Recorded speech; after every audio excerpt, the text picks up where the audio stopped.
Hello, good afternoon, everyone. Again, I'm here, Blanca, in the channel of testimonies and how the Lord worked through my life. Always save me and deliver me from addictions, from death, from sickness, from witchcraft, from everything you can think of. I'm here just letting y'all know that I've gotten some feedback, very positive feedback from a couple of people. And I know I haven't spoken about a testimony of, I guess, one of the main ones that I would say in Spanish and the Spanish testimonies yet. I guess I just wasn't ready. And now I am ready to speak about one very important one, because it was whenever I had my daughter, my first daughter, who's half Puerto Rican and obviously half Salvadorian. I spoke to you guys yesterday about how I ended up in Houston and how I ended up living with my aunt, my blood aunt, after I moved out of my uncle's house, because I couldn't deal with a lot of, too many responsibilities at my age of 14 and then turning 15. I'm just summarizing what I was speaking about in the last video. And so I'm not sure when this one would upload, because it does take a little while to upload, and sometimes it can be like 2 days. So let's go back to when I was 15. It was Christmas time, and then I ended up going to live with her. This time I was not going back home like previously. I think 2-3 years before this. This time I was staying in Houston. My uncle, who's Dominican, was still living with us at the time. And so time went on. I moved in with my aunt. I had my own room. And well, I was okay for a while. I was, just being a teenager. I was trying to enjoy life, trying to live a normal life. Yes, she did not work, and my uncle did, but I'm not going to go in depth on this, because that's just another testimony separate.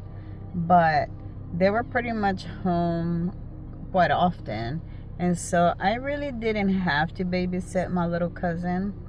I believe he was a little younger than my other cousin.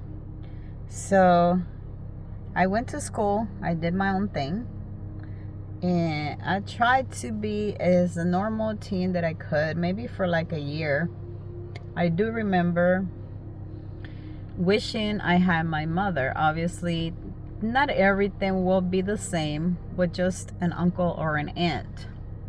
So I remember having friends at school, which we were all, I guess, kind to each other, very civil.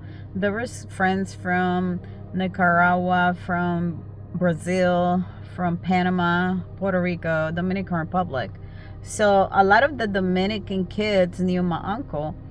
So, they came to like me way more than my previous school in San Francisco. And I obviously left the other school in Houston behind as well. I really didn't keep touch with my other friends, simply because there was no phones, and at the time it was just regular phones. And so I went on with my life. I had classes to where I was learning more and more English. I guess maybe I liked the language, and I caught on to it pretty quick. And probably 2 years went by, and it wasn't that hard. It was still hard, because I still had this thoughts, like, what am I gonna do? I don't have my mom. I just need to focus on school. And so my aunt, I remember her having like a little business on the side on the weekends, like at a flea market, which she would specialize in selling antiques. So I would help her, but she would take me sometimes early in the morning and leave me there while she went to, I guess, buy more merchandise. And I was around 17, or I was 16 when I first got when I got my first job. I remember clearly I was about 16, and I started working at Burger King. So I became a really good worker. I loved my job. And when I started getting paid, it was so cool to just go to the mall and shop for small things, that I could afford. I would take my cousin. I already knew how to drive at this time. And I learned how to drive standard with my uncle while my aunt was still alive. And so I learned to drive at 14 years old. And so with my aunt, she would let me use her car, and I would just take off to the mall, which it wasn't that far, and I would go shopping. And so I was working at Burger King, and on the weekend I would go with my aunt to just kind of spend the day at the flea market while she was away.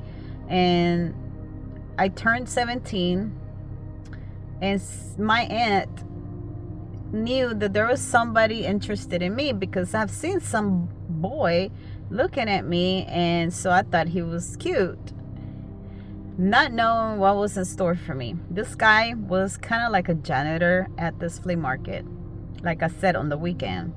And so he started talking to me. I started talking again, and talking back to him, and I guess we kind of exchanged numbers. But at the time, we had pagers, if you remember correctly. This is late 90s. And well, we kind of started talking. I don't remember if we went out a lot. I know we started dating, and soon my aunt was upset because this guy became obsessive with me. I told him we needed to break up because my aunt didn't approve the relationship anymore, and he would call the house, and she was getting mad to the point where she just thought that I was the one at fault and I wasn't telling him to back off, which I did. But I remembered that she, in that time, in that season, my aunt got mad at my uncle for something. They ended up fighting, and he moved out. So I guess he didn't want for it to escalate too much. And so we ended up being home alone. And I don't know how she was supporting us. I know she was going to the gym. And that's when I started taking over watching my cousin when she was gone in the afternoon. So I would kind of sneak in and talk to my boyfriend at the time, because I didn't see anything wrong. We weren't doing absolutely anything wrong. But by the time that I told him we needed to stop, I guess he didn't want to stop, and he started jumping the fence and trying to sneak in my house, and things got just out of hand because he was very, very toxic. So at this time, I was like, okay, something's not right, but I'm doing whatever I can to get him off my back. And my aunt didn't believe me. So one night I remember coming home, and she was like, I'm waiting for you because we need to talk. I need the pager back. And I was like, okay. And she's like, I think I came home from work, and she said, you need to move out. She was kicking me out. And I was like, okay, I guess. I mean, where am I going to go? I guess it is what it is. I had no one else but him. So I don't know if I paged him. I don't know if I called him. I don't know what was going on at this point. I just know that we ended up moving together. I grabbed whatever I could, and I left with him. This guy was around 21, and I was 17. 21 or 22. I'm not sure. So I was a little scared, but obviously we were young. We thought we were in love, and I didn't know that he was this guy that was going to ruin my life and damage me, so much. So I ended up moving to a little different town, part of Houston, and about 30 minutes from where I was living at. and everything was new to me. I was like, okay, what are we doing here? Obviously, that was my first time with anyone ever. So that night, happened, whatever happened. And so the days went by, and I started finding out that he was messing around with married women, older married women. Like I said, I was younger. I was only 17. So 3 months later, we're fighting very bad, where he was very abusive, verbally, and he was physically abusive to me.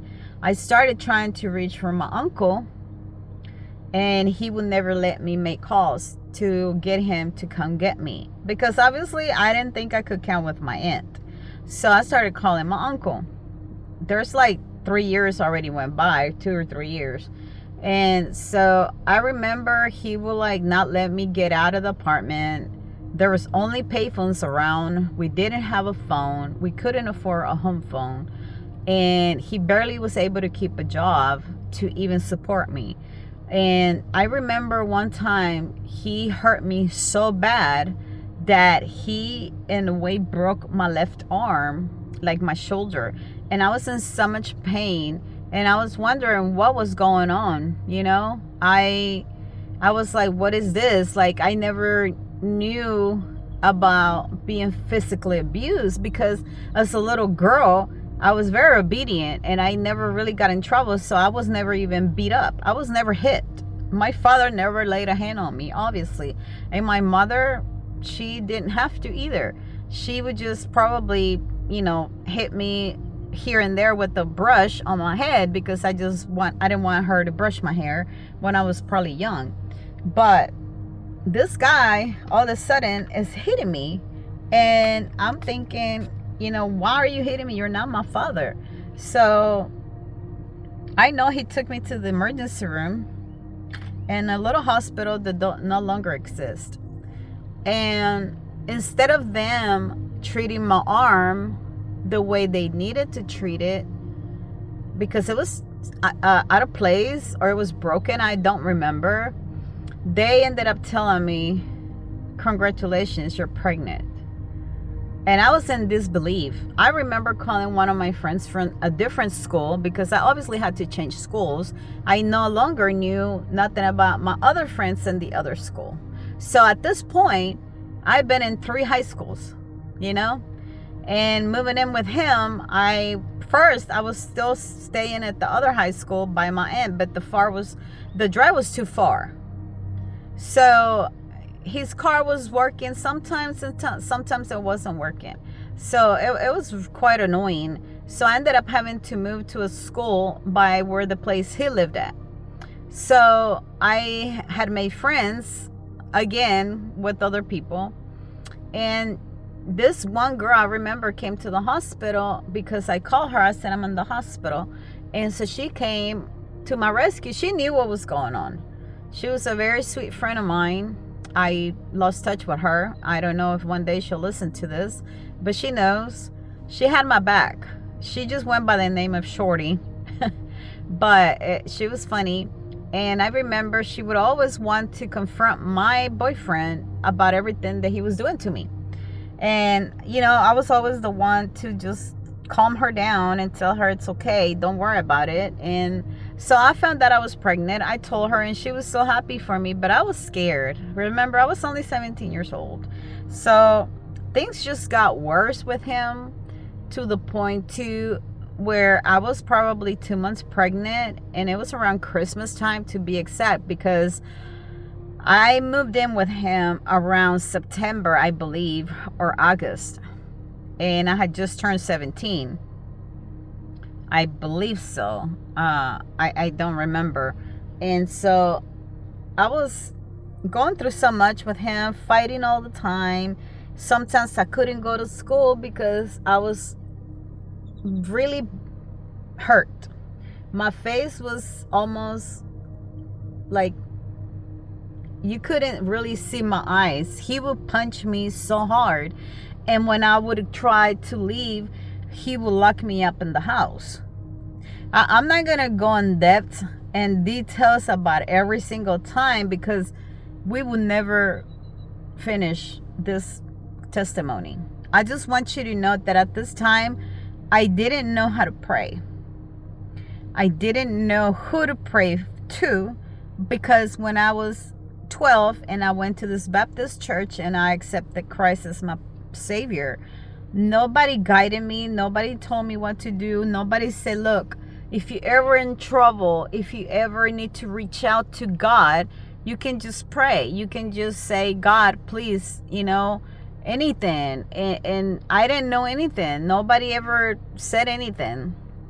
And so I was lost. I still believed in the whole Catholic way, praying to not necessarily to the Virgin Mary, but thankfully I kind of remember a little prayer in Spanish. And so one day this guy, actually, let's go back to around Christmas time. We were supposed to have fun, right, on Christmas Eve. Again, I'm here 2 months pregnant. I don't want anything to happen to whatever baby I'm carrying, because at this time I don't know if it's a boy or a girl. And he was just like fighting with me in the car, and I was scared because I knew what was going to happen once we got home. He already hit me in someone's house, and I was like, I'm not going to let it get worse, because once I'm home with you, it's worse. You'll kill me. So I don't know if he pushed me out of a moving car or I opened the door and he pushed me, but I landed on my knees, on both of my knees, because I was not trying to kill my baby. I have never been pro-choice, with all due respect to anyone out there. I always was trying to protect my baby. I never thought about abortions or anything like that. So I was really scared that something would happen to my baby. So I think I landed on both of my knees. I don't think. I know I did for sure, because they were both bleeding severely. And the pain was excruciating to the point that I don't even know how I made it during that night and the nights coming up. The days coming up, I was in constant pain. I was like dying in pain, but I wasn't allowed to take anything. And so it was really hard on me. Thankfully, I was really young, so I'm guessing that's the reason why nothing worse happened. But when he saw this, I guess he freaked out, and he took me to the apartment. And I don't know what he did. I don't know what he put on my knees. I don't know what happened. He did not take me to the hospital again. So I cried, and it was just a pain that, more trauma in my life, honestly. And so time went on again. And one day, I remember, like I said, he was never able to keep food in the house because he was always getting fired from the jobs. And I obviously didn't work. And I did try to work after I had my daughter, but it didn't last long either because of him. So I kept trying to go to school during all this time. I remember having friends at school that had great lives. I had this Puerto Rican friend with her brother, and I was friends with her brother mostly. He was my age and she was younger. And she was like, had both of her parents were teachers, and we were just all friends. We would try to enjoy going to the movies, even though I was pregnant. I was the pregnant friend, in school. I remember them being very supportive with me, very kind, and they would like touch my belly, and they loved me. And so, but it was always an issue with this guy, and he was always really jealous, very possessive, but he was a cheater. He was a womanizer. He looked at every woman that passed by. It didn't matter who they were, older, younger, it did not matter. He had an issue. So time went on, and also he started cheating on me with friends from school. And the way I knew is because people started telling me that some girl that was probably a little older than me would come over to my apartment while I was in school. And at this point, we lived in front of the school. So we would start fighting and he would start hitting me. And it was just a never ending story. Then there was another girl in my school who hated me so much. And I didn't know why she was hating me, because she had worked with him before. So she would call him names, and I was like, what are you talking about? So one day I almost fought her, but because I was pregnant, all my friends they were trying to fight her for me. And so they were trying to protect me. And it was just a big drama, you know. He would take me to these people's house who were Puerto Rican, and they would cook. And I was so hungry, because that's another thing I went through when I was younger. I hardly ever had food to eat, even though I was pregnant, even though there was no help from the government, really. He would get it, and then it would stop, and then he wouldn't have any more money, and then his car would break down. So we were always walking. You know, it was hell on earth. I tell you that right now.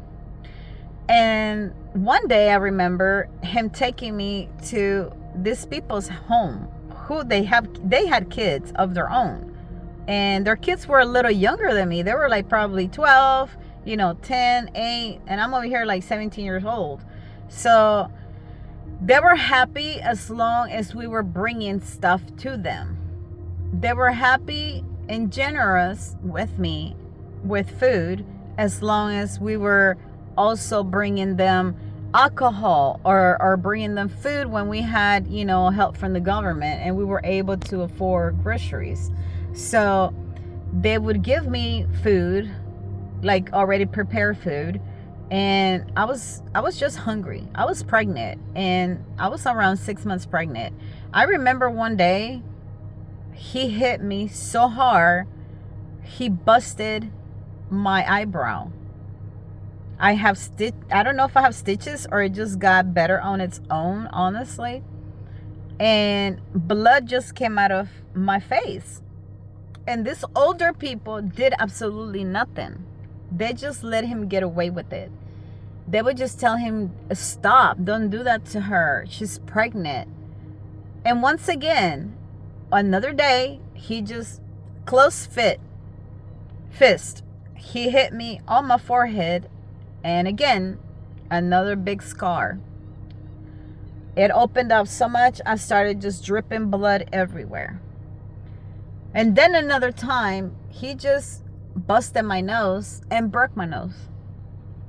Like, these things kept happening, and I was never able to get to a phone. And he would always say, oh, I'm sorry, I'm going to change. I'm here pregnant, don't know what I'm going to do.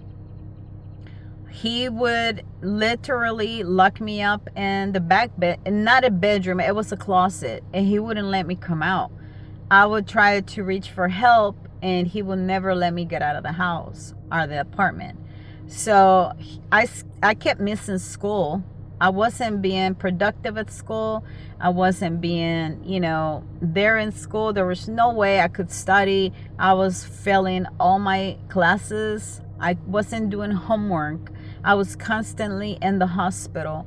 I remember being pregnant, and I don't think my kids even know about this, and I don't know if they will ever listen to these testimonies, but this is something I never really talk about it. I tried to commit suicide because I was so fed up, and I was like, he's gonna hurt me anyway when I get home, so might as well let me take all these pills. And so I went to the window when he took me to the emergency room, and I told this lady, I took all these pills.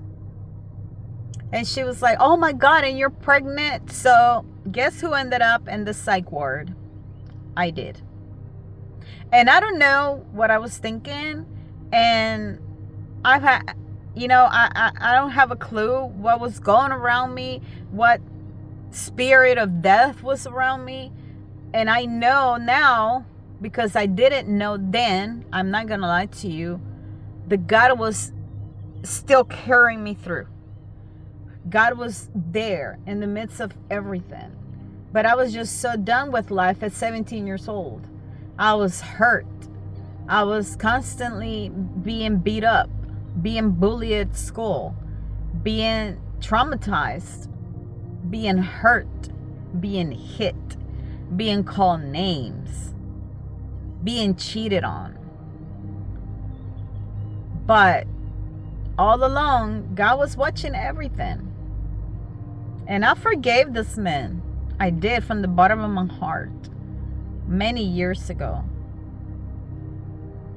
But at this point at the hospital, I was put in the psych ward for like a week. And they would ask me, do you want to go home? And I was like, yeah, I'm ready to go home. I remember them cleaning out my stomach with whatever is it that they clean it to, the pump the pills out, because I was pregnant. Thankfully, nothing happened to my daughter. Nothing. To this day, I don't think she knows I ever tried to do that. And obviously, it wasn't bad pills, but it was pills that could have harmed me in whatever ways. All this anxiety was just getting built up and built up and built up. All this trauma was just getting built up and built up. And that didn't make it any better either. He was still the same person. When we would argue and fight, it never ended well. And he would really look in my eyes. And when I tell you this, it's when I knew I was fighting something bigger than me. He would tell me that he was the devil, and his eyes would change. He would look at me straight in the eyes and tell me he was the devil. Now, listen to this. I do know that his family, I don't know who, had buried a picture of me in a cemetery in Puerto Rico. I'm really good friends with one of his older sisters, the only one that showed compassion and grace to me, because we let her stay in our place. So, matter of fact, she was running away from some abusive relationship with her 2 little kids. And I was pregnant, and I gave her my bed, and I slept on the floor with him. So, but going back, he had a younger sister that was probably younger than him, but she was older than me. She was pregnant at the same time. Well, she had the best pregnancy. Her boyfriend treated her like a queen, and yet I was getting beat up constantly. And she would get mad at him and say things to him, but he never listened. He never changed. He would break into businesses and steal stuff, and he would leave me outside in the car waiting, and he would tell me, I will be back. And I didn't know what he was doing. One time, I don't know how I looked through some cracks of this business. I won't say what business it was, but I didn't know he was watching magazines. He was looking at magazines, and they were porn. So when he would always come home, he always wanted to have sex, and I didn't understand why. It was all this sexual perversion building up so much that at one point it got so bad that he actually made me watch porn with him. This guy was mentally sick. And so I didn't know what else to do other than suck it up until I had my daughter. I do remember the worst beating that I ever took from him that lasted 2 days. Yes, you're hearing it right. You're listening to it correctly. And that's why I never forget Easter. And that's when I knew that me and God were connected. Later on in life, everything made sense. This guy got mad at me over something on Saturday after Good Friday. Easter was obviously Sunday. So he started beating me up so much that my face was no longer, you could not see, you couldn't tell who I was. My eyes were swollen shut. My cheeks were swollen. I don't know what type of internal bleeding I had, and yet he did not take me to the hospital. He left me for days in the apartment, and he did not allow me to go anywhere because he didn't want nobody to see me. He even told me that if anybody saw me, that I needed to say that I was sick. But let me tell you, this beating that I took on that Saturday was hours and hours of taking a beating with something that goes over the bathroom. I don't know if you know what I'm talking about. It's a metal where you hang the towels. Well, back in the day in the apartments, that's where they would put to hang towels. So he hit me with that on my face over and over and over. First, he had this little weight machine, like a bench where you lift weights. He had it in the apartment. We had a small, very small studio apartment where you don't have a bedroom. You just have a closet in the back and a bathroom. So when you first walked in, where it was supposed to be like a little living room, he had this bench. He threw me there pregnant. I was 7 months pregnant because my daughter was due in June. This is April, I'm guessing. And he put the weights on my throat. He was trying to choke me. He wanted to kill me. And I remember begging for my life. I begged for hours. I don't know how I got him to stop. And then all of a sudden, I think he quit. He snapped. And then he was trying to choke me with pillows. And to tell you the truth, I can't stand anyone playing around, putting pillows on my face at all. I have a lot of anxiety from that. So this guy, I don't know why or what gets into him. I'm guessing he was, he was possessed. Let's just put it this way. He started telling me that he was going to stop hitting me if I told him that I had slept with one of my managers when I used to work in Burger King. I'm over here thinking, like, what is wrong with this guy? So I had to play along with him so he would let me go. I thought, okay, are you sure you're going to let me go if I tell you this? I said, what do you want me to tell you? He's like, I want you to tell me that you gave yourself to him because I would watch you from far away. I was always secretly watching you when you were working. I would hide. And I was like, what is wrong with you? In my head, like, who are you? What are you saying? I never slept with him. He was like older and he was engaged. We had nothing going on. This guy was set. Like, he said that he knew I slept with this guy. And I was like, I never slept with this guy. What are you saying?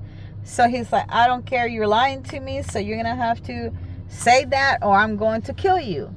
You know what he did? He tied me up.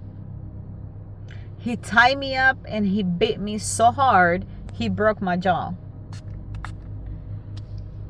And I remember feeling all sorts of pain. And I remember then saying the Lord's Prayer in Spanish, but also thinking about my grandfather who already passed away when I was pregnant, by the way. The man that I love like my father. He had passed away during my pregnancy. And I suffered so much, but I couldn't even grieve him because I was going through so much with this guy who treated me so bad and abused me so much. So this day went on. It was Saturday night. I didn't eat. I didn't drink water. He did not let me move from where he had me tied up. At the end of the night, this guy told me to tie him up. And I was shaking. I was scared. I was pregnant. I was trying to hit the windows and there was kids down playing. And I was asking for help. I was screaming and crying. Nobody could hear me. So finally he tells me to tie him up and to tell him that I slept with this guy. And I was like, but that's a lie.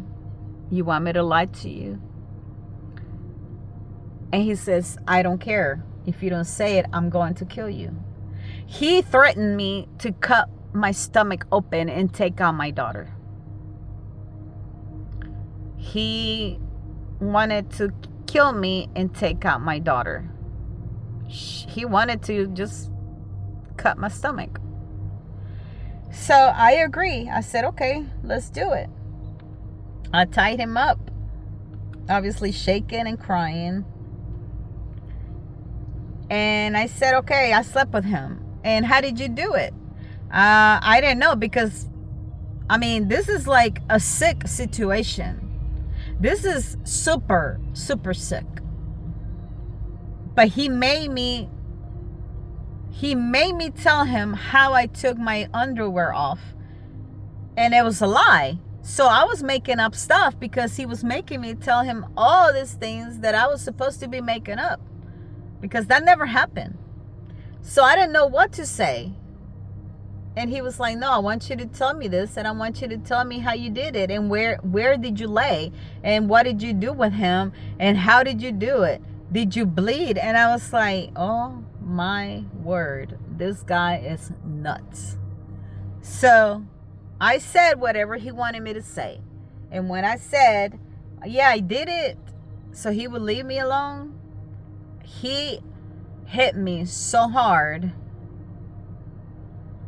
with being tied up. It didn't matter. He still punched me, closed fist. And so the night went on and I was getting beat up over and over again. He was obsessed, thinking that I had slept with someone before him. And let me tell you, during the winter time, he made me get naked, completely naked, when it was freezing out. And I'm talking about January time. And he put me outside the apartment with no clothes on. Not a bra, not a pair of panties, not a top, not a blanket. He was punishing me. He wanted me to freeze to death. He also took me one day in a car and burned me with the cigarette lighters in my face. He burnt me over and over again. And he said that he was going to burn me up in the car. That he was going to tie me in the car and lock the car and catch it on fire. That's how crazy he was. But yet, God was still there. God was still carrying me through.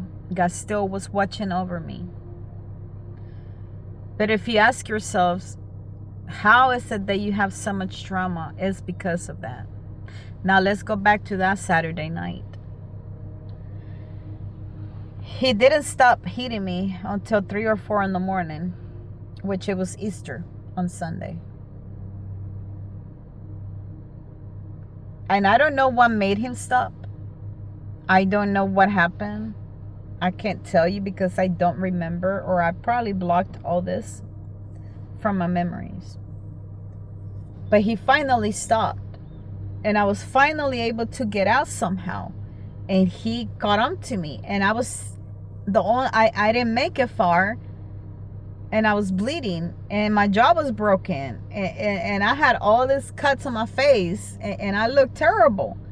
And I sat in a park on Sunday on Easter. And that was the worst beating that I ever took from him. And I sat at that park. And I remember the sunrise. Remember, I didn't sleep that night. But I was out in the park, so he couldn't do nothing to me. I threatened him, but no cars went by. I know exactly what park it was. It's right behind our apartment that we lived at. But it wasn't far. I couldn't make it far. I was tired. I was pregnant. So he made me go back home, promising me that he wasn't going to touch me anymore. And I said, all I want to do is sleep. But getting back home on that Sunday, I obviously did not want to have sex. But he forced himself on me.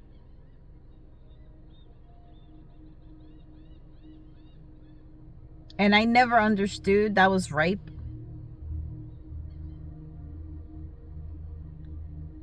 Until probably 10 years ago, as an older person. I didn't understand that was rape. Because I didn't want to have sex. And he forced me. How can you do this to someone that's pregnant and hurt and bleeding and you couldn't recognize their face?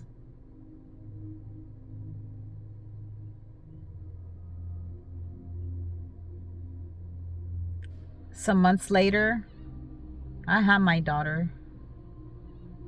I stood up for myself. And even when I was delivering my daughter, he was threatening me to kill me in the hospital because I was in pain and I was having contractions. And he was still being sick-minded. And he was still telling me, I will kill you here. So when I had her, we got into a fight. And I called the cops. And she stayed inside in the crib crying and screaming. She was maybe 6 months old.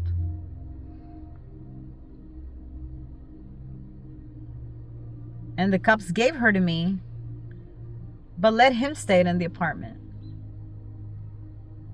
I would end up going to shelters, and the cops never had my back. He started sleeping with everyone and anyone, to the point that he moved in an older woman with 2 teenage daughters.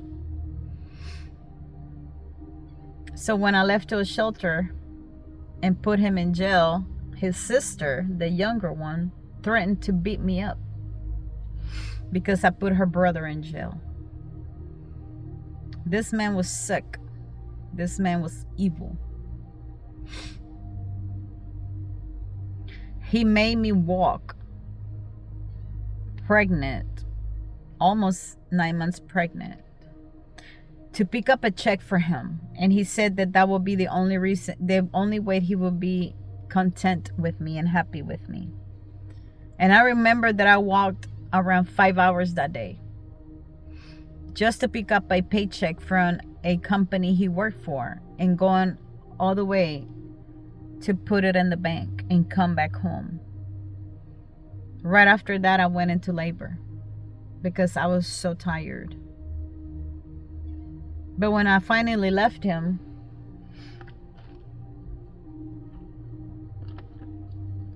I couldn't finish school.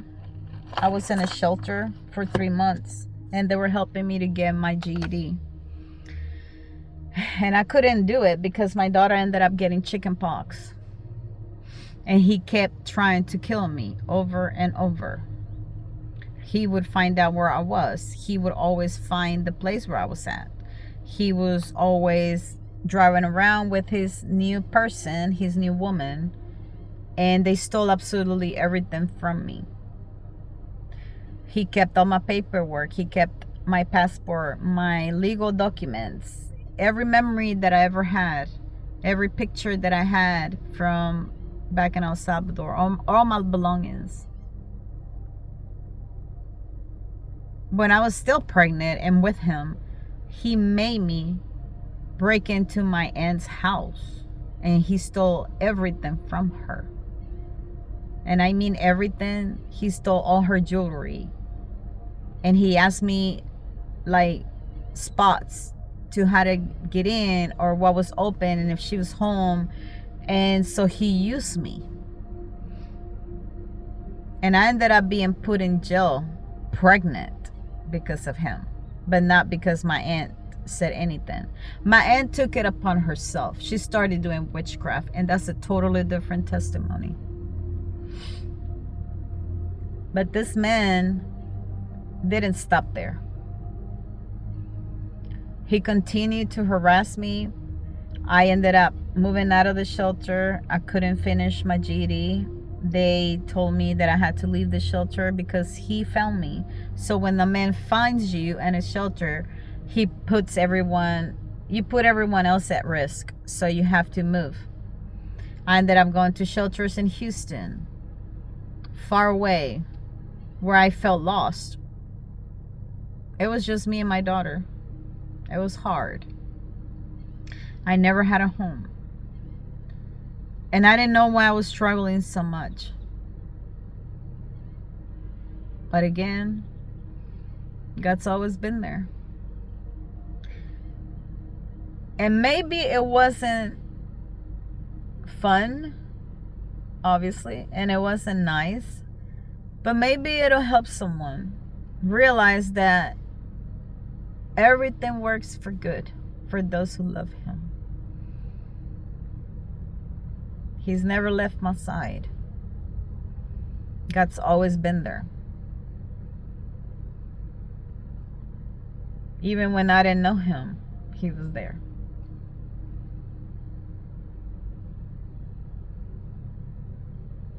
But I will close off this video, and I'll continue with another testimony that will follow up the pattern after I left to shelters. And this guy kept hunting me for months. He would try to run me off the road and kill me with my daughter in the back of the seat of the car. He always wanted to take her away from me, and I did everything I could to not let that happen. I did everything I could.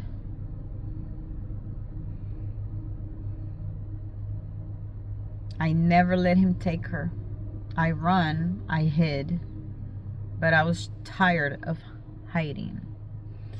I don't know if you ever watch Enough, the movie, and I'm not trying to advertise anything, but it's with Jennifer Lopez.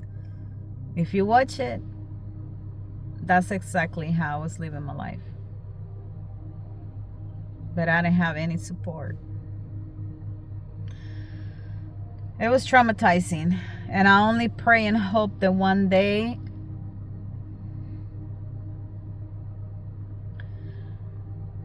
when we're all completely healed,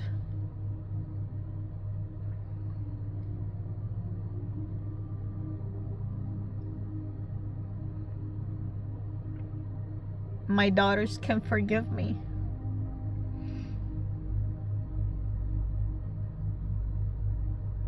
Especially my oldest daughter, because I put her through so much when she was growing up.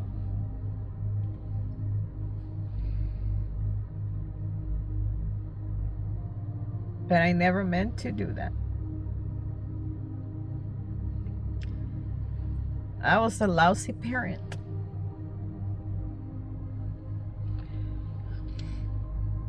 I was a terrible mother. Yes, I was verbally abusive. I was mean.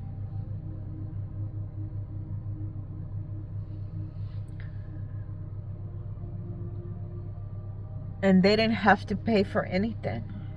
They didn't have to go through anything.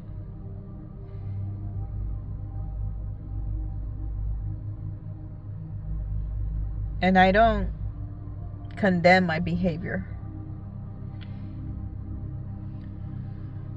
But I do know that I was just a kid racing another kid.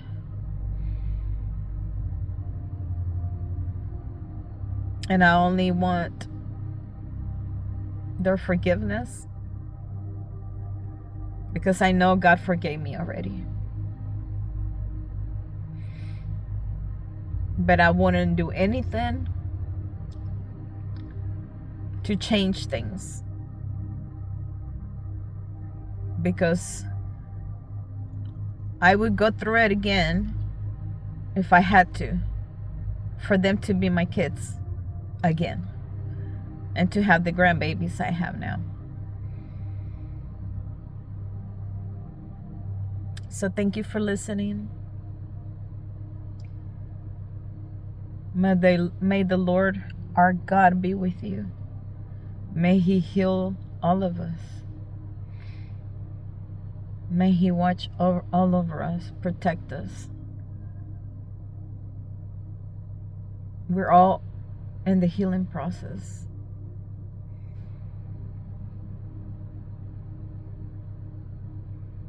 I hope that you can share with someone that might be experiencing the same thing. And if you know anyone that might be going through this or similar, be that friend, be that helping hand, and don't judge because you don't know what they're going through. You'll have a blessed night.